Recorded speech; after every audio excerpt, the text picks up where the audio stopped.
வணக்கம். திரைப்படங்கள், சில திரைப்படங்கள் கண்களோடு மட்டுமே உறவாடி கனநொடியில் காணாமல் போய்விடும்.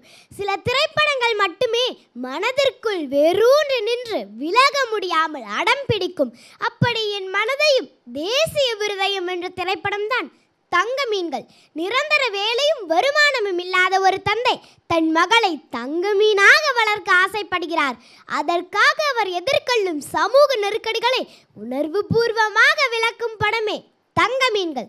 தன் மகளுக்கு பாட புத்தகங்கள் மீது நாட்டம் இல்லாமல் ஆசிரியர்களால் மட்டம் தட்டப்படும் பொழுது அவளுக்கு செயல்வழி கல்வியிலேயே ஆர்வம் என்பதை புரிந்து கொண்டு அவள் வழியிலேயே பயணம் செய்கிறார் தந்தை. கல்வி கட்டணம் ஓர் ஏழை குடும்பத்தை எப்படி அழிக்கலைக்கிறது?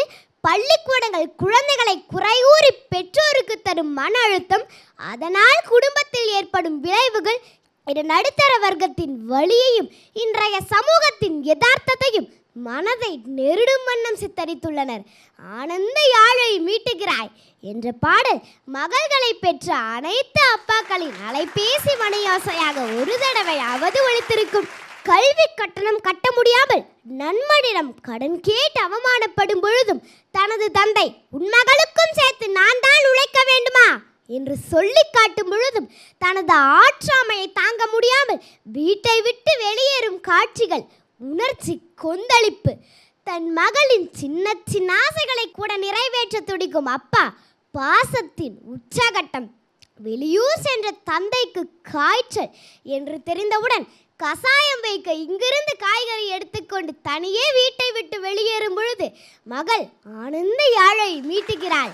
அதற்காக அம்மா சூடு வைத்தது தந்தைக்கு தெரிந்து அவர் கதறும் பொழுது அன்பிற்கும் உண்டோ அடைக்குந்தாள் என்று நம் மனம் உருகுகிறது. மகள் அறியாமல் ஆசைப்பட்டு கேட்ட விலை உயர்ந்த ஒற்றை நாய்க்குட்டிக்காக நாயாக அலைந்து திரிந்து அதை வாங்கி வந்து அவளுக்கு பரிசளிக்கும் பொழுது மகளின் விலை மதிப்பற்ற புன்னகைக்கு முன் நாயின் விலை மறந்து போனது நமக்கு. தான் திரும்பி வருவதற்குள் இச்சமூகம் தன் மகளுக்கு நிறைய தேவையற்ற பாடங்களை கற்பித்திருக்கும். என் மகளை கொன்னுட்டீங்களே என்ற தந்தையின் குமுறல் இன்னும் செவிகளில் ஒலிக்கிறது. முடிவில் எந்த கல்வி கட்டணம் அவர்களை பிரித்ததோ அது இல்லாத பள்ளியில் தன் மகளை சேர்த்து ஆசிரியை மூலம் அவளது திறமையை வெளிக்கொண்டு வந்து தனது மகளை தங்க மீனாக ஜொலிக்க வைக்கிறார் தந்தை. ஊக்குவிற்பவனை ஊக்குவித்தால் ஊக்குவிற்பவனும் ஒரு நாள் தேக்கு விற்பான். நன்றி, வணக்கம்.